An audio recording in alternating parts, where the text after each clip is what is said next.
오늘 말씀은 창세기 37장입니다.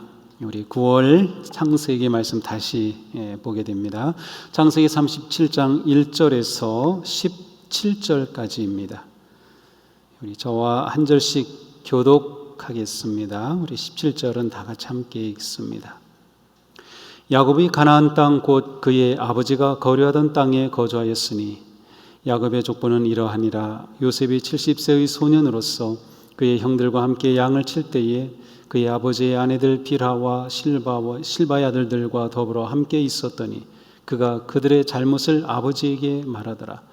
요셉은 노년에 얻은 아들이므로 이스라엘이 여러 아들들보다 그를 더 사랑하므로 그를 위하여 채색옷을 지었더니 그의 형들이 아버지가 형들보다 그를 더 사랑함을 보고 그를 미워하여 그에게 편안하게 말할 수 없었더라. 요셉이 꿈을 꾸고 자기 형들에게 말하매 그들이 그를 더욱 미워하였더라. 요셉이 그들에게 이르되 청하건대 내가 꿈을 들으시오. 우리가 밭에서 곡식단을 묶더니 내 단은 일어서고 당신들의 단은 내 단을 둘러서서 절하더이다. 그의 형들이 그에게 이르되 내가 참으로 우리의 왕이 되겠느냐? 참으로 우리를 다스리게 되겠느냐? 하고 그의 꿈과 그의 말로 말미암아 그를 더욱 미워하더니 요셉이 다시 꿈을 꾸고 그의 형들에게 말하여 이르되 내가 또 꿈을 꾼즉 해와 달과 11별이 내게 절하더이다 하니라. 그가 그의 꿈을 아버지와 형들에게 말하매 아버지가 그를 꾸짖고 그에게 이르되 네가 꾼 꿈이 무엇이냐? 나와 내 어머니와 내 형들이 참으로 가서 땅에 엎드려 내게 절하겠느냐? 그의 형들은 시기하되 그의 아버지는 그 말을 간직해 두었더라. 그의 형들이 세겜에 가서 아버지의 양떼를 칠 때에 이스라엘이 요셉에게 이르되 내 형들이 세겜에서 양을 치지 아니하느냐? 너를 그들에게로 보내리라. 요셉이 아버지에게 대답하되 내가 그리하겠나이다. 이스라엘이 그에게 이르되 가서 내 형들과 양떼가 잘 있는지 보고 돌아와 내게 말하라 하고 그를 헤브론 골짜기에서 보내니 그가 세겜으로 가니라. 어떤 사람이 그를 만난즉 그가 들에서 방황하는지라. 그 사람이 그에게 물어 이르되 네가 무엇을 찾느냐? 그가 이르되 내가 내 형들을 찾아오니 청하건대 그들이 양치는 것을 내게 가르쳐 주소서. 그 사람이 이르되 그들이 여기서 떠났느니라. 내가 그들의 말을 들으니 도단으로 가자 하더라 하니라. 요셉이 그의 형들의 뒤를 따라가서 도단에서 그들을 만나니라. 아멘. 생명의 말씀입니다. 하나님 감사합니다. 네, 오늘 9월 1일 첫날인데 우리 서로 축복합시다. 사랑합니다. 축복합니다. 아마 혼자 새벽 예배 드리시는 분이 더 많을 것 같습니다. 네, 자기 축복하세요. 네, 사랑해, 축복해. 네, 오늘부터 창세기 37장을 보게 됩니다. 창세기는 여러 가지로 이렇게 구성을 볼 수 있는데 크게 4명의 족장들의 이야기로 이렇게 나눠져 있습니다. 그래서 맨 처음 족장 아브라함, 이삭, 야곱 그리고 요셉입니다. 오늘 말씀은 이렇게 시작되죠. 야곱이 가나안 땅 곧 그의 아버지가 거류하던 땅에 거주하였으니 야곱의 족보는 이러하니라. 요셉이 17세의 소년으로서. 근데 분명히 오늘 말씀에서는 야곱의 족보는 이러하니라 라고 말한 후에 요셉 이야기로 곧장 바뀝니다. 그래서 네 번째 족장 요셉 이야기가 37장부터 50장까지 이어지게 됩니다. 보통 우리가 아브라함 하면 믿음의 조상이라고 하죠. 그래서 아브라함을 우리가 읽을 때 가장 중요한 키워드는 믿음입니다. 이삭의 이야기를 우리가 볼 때 키워드는 순종입니다. 야곱의 이야기를 읽을 때 가장 중요한 키워드는 복입니다.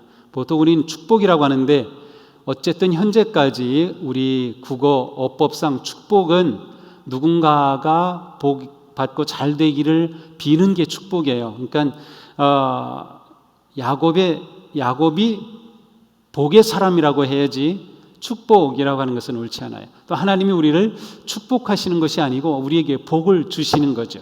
저는 여러분들을 축복할 수 있습니다. 우리는 누군가에게 축복을 할 수 있어요. 그래서 야곱의 핵심 키워드는 복입니다. 복. 자, 그러면 오늘부터 우리가 보게 되는 이 요셉의 핵심 키워드는 무엇일까요? 보통 꿈이라고 말합니다. 꿈 혹은 비전이라고 말하는데 사실 오늘 본문에는 꿈이라고 하는 단어가 7번 나오고 있지만 요셉의 이야기에서 가장 중요한 핵심은 꿈이라기보다는 제가 볼 때는 하나님의 섭리하심이에요. 섭리. 오늘 본문에 꿈이라는 단어가 나오고 내일 본문에서는 형들이 요셉이 오는 것을 보고 꿈꾸는 자가 오는도다 이렇게 말해요. 그래서 사실 요셉을 향해서 꿈꾸는 자라고 말한 것은 형들이 붙여준 뭐라고 할까요? 별명 내지는 좀 요셉을 왕따시키고 이렇게 낮게 보는 꿈쟁이 이러한 정도의 표현입니다. 하나님은 요셉을 꿈의 사람이라고 부르신 적이 없어요. 단 한 번도. 오히려 뒤에 가서 보면 하나님은 그를 형통하게 하셨다. 그가 하나님과 함께 했다는 표현이 나오죠. 그래서 요셉에 있어서 키워드는 섭리 아니면 형통함이라고 할 수 있습니다. 자, 오늘은 그 시작이죠. 우리는 이 이야기를 너무도 잘 압니다. 이 콩가루 집안 같은 야곱의 집안입니다. 어머니가 4명이 있고 아들들이 12이 있고 딸이 하나 있는 이 집안, 어머니가 다 다르다 보니 그 형제들 간의 관계도 쉽지 않았겠죠. 그런데 게다가 오늘 본문에 보니까 야곱이 노년에 얻은 아들 요셉을 편애하고 있습니다. 다른 아들들보다 드러내놓고도 사랑해요. 이게 살짝 뒤에서 사랑해주면 모르겠는데 그 표현이 바로 채색 옷을 입혀준 것이죠. 채색 옷은 아주 고급스러운 옷입니다. 길어서 땅에 끌리기도 하고 소매가 긴 그리고 아주 아름다운 그러한 색으로 장식된 옷입니다. 그 말은 무엇입니까? 요셉이 채색 옷을 입었다는 것은 요셉은 일터에 나가지 않는다는 뜻이에요. 그것은 일할 때 입는 옷이 아닙니다. 그냥 집안에 머물거나 연회를 하거나 어떤 그런 때 입는 옷이죠. 그러니 형들이 볼 때 이 요셉이 얼마나 미웠겠습니까? 오늘 본문에는 반복적으로 나오죠. 요셉이 꿈을 꾸고 형들에게 말하니 형들이 그를 더욱 미워하였더라. 또 뒤에서도 꿈 얘기를 하니까 더욱 미워하였더라. 2번씩이나 강조되고 있어요.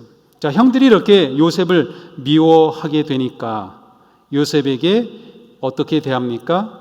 그를 결코 편안하게 대하지 않아요. 4절에 보니까 그를 미워하여 그에게 편안하게 말할 수 없었더라. 이렇게 미움이 생기고 이런 것들이 생기면 처음 드러나는 게 뭘까요? 말이 달라요. 그죠? 말이. 그래서 형들은 요셉에게 한 번 다정하게 말해준 적이 없다는 뜻이에요. 형들은 요셉에게 말할 때마다 아주 찌르는 말, 아주 상처난 말을 하고 있었습니다. 자, 요셉에게 있어서 채색 옷은 정말 중요합니다. 이제 앞으로 계속 보겠지만 채색 옷이 없었다고 하면 요셉이 가능할까를 생각할 수 있어요. 요셉은 그가 어려서부터 태어날 그의 인생에 자기의 정체성을 확립해 준 가장 중요한 상징입니다. 채색 옷이 바로 그것이에요.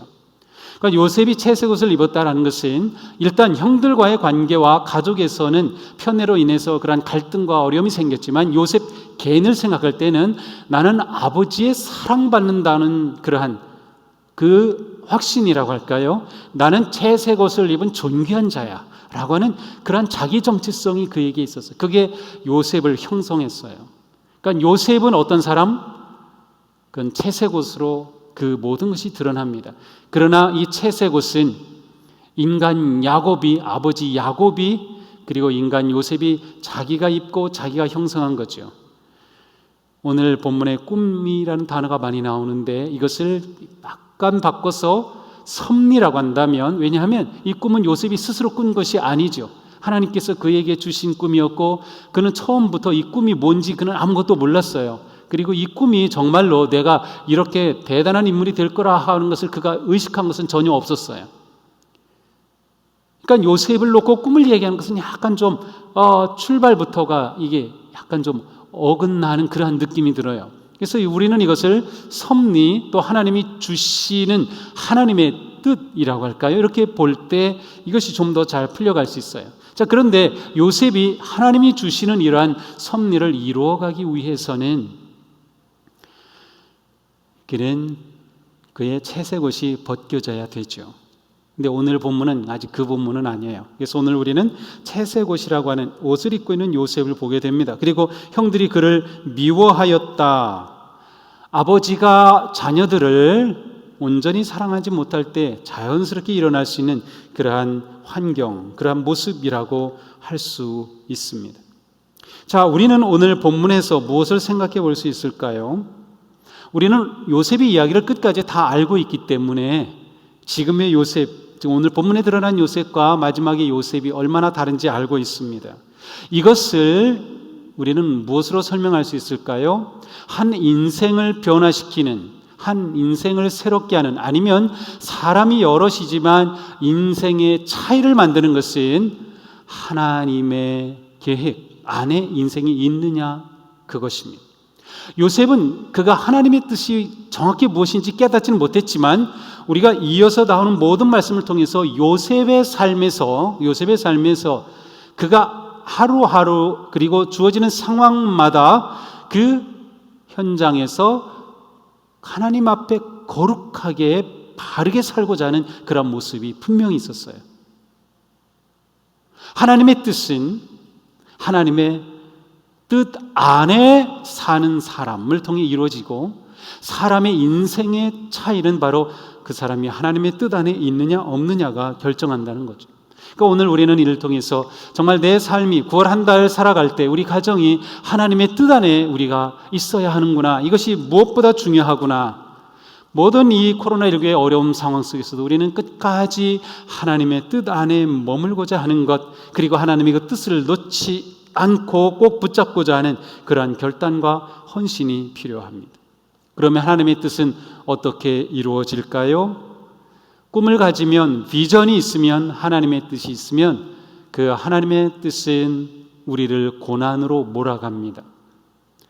우리에게 꿈이 있다면 그 꿈은 고난으로 이끌어갑니다. 왜 그렇습니까? 고난이 하나님의 뜻을 이루어가는 아주 중요한 단계이기 때문입니다. 고난이 꿈을 이루어가기 위해 반드시 필요한 과정이기 때문에 그래요. 우리의 인생의 어떤 꿈도 그냥 이루어지는 것 단 하나도 없습니다. 하나님의 뜻, 하나님의 섭리도 고난의 과정을 통해서 이루어져요. 왜냐하면 고난은 우리가 내가 누구인지를 알게 하고 그 삶 속에 하나님의 뜻이 무엇인지를 찾게 하고, 그리고 이 뜻을 이루어가는 진정한 힘이 무엇인지를 보게 하기 때문이죠. 사도 바울은 이것을 연단이라는 단어로 많이 사용했어요. 연단을 통해 우리는 진정한 하나님의 사람으로 세워지는 것이죠.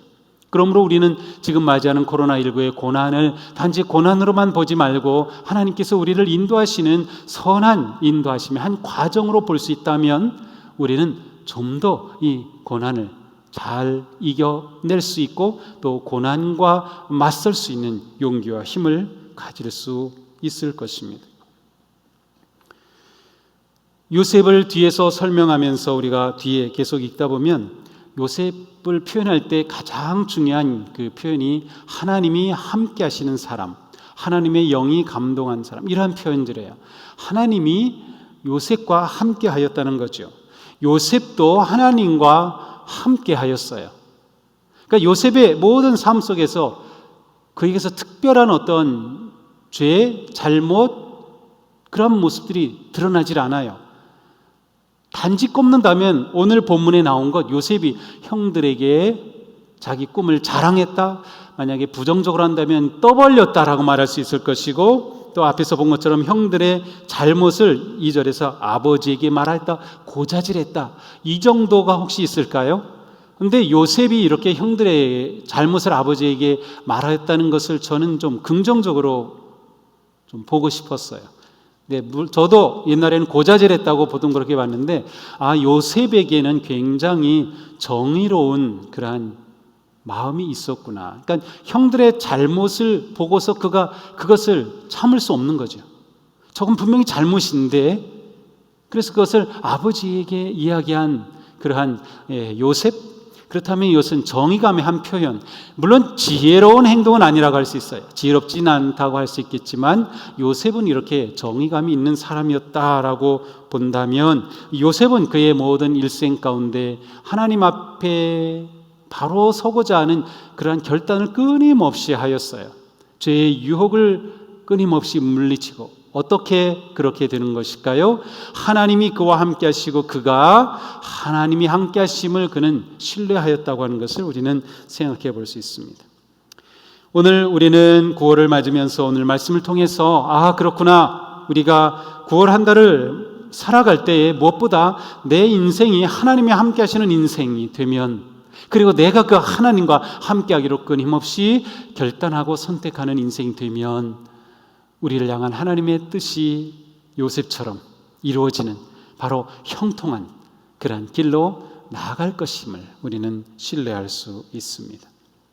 마지막으로 우리는 요셉의 가정이 이렇게 복잡하였죠. 야곱의 가정이 이렇게 복잡하였지만 이러한 모든 과정을 통하여서 하나님께서는 거룩한 한 민족을 이루어 가시는 것을 볼 수 있어요. 우리의 환경이 어떠하다 하더라도 우리는 그 환경을 넘어서는 삶으로 부름을 받았다. 우리가 예수 그리스도 안에서 하나님의 사랑을 받는 존재라면 우리를 향한 하나님의 뜻은 있다는 것이죠. 그리고 우리를 향한 하나님의 뜻은 선한 뜻이라는 거죠. 그래서 우리는 어떤 상황에서도 그 상황을 넘어서 하나님의 뜻을 이루어가는 형통한 인생으로 나아갈 수 있을 것입니다.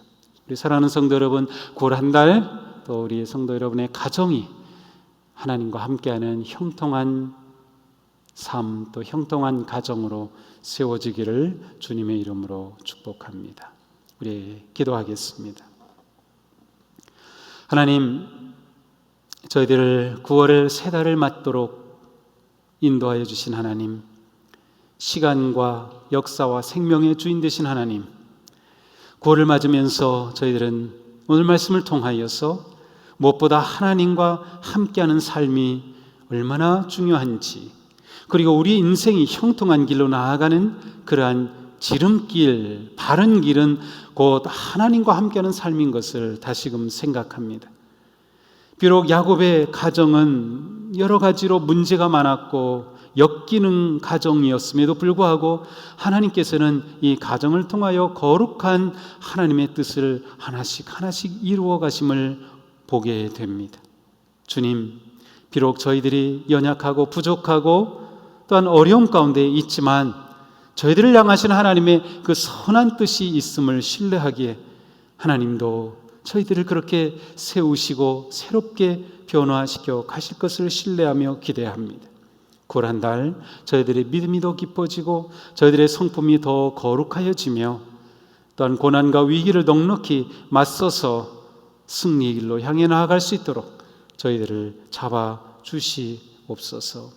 나를 향한 하나님의 선한 뜻이 있음을 생각하며 요셉처럼 하나님과 함께하기를 선택하고 그리고 함께하시는 하나님 앞에 부끄러움 없는 삶을 선택하며 나아가는 우리 모두가 되게 하여 주시옵소서.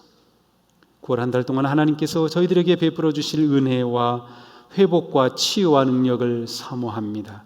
우리 사랑하는 모든 성도들의 삶의 가정에 넘치게 은혜 부어 주시옵소서. 예수님 이름으로 기도합니다. 아멘.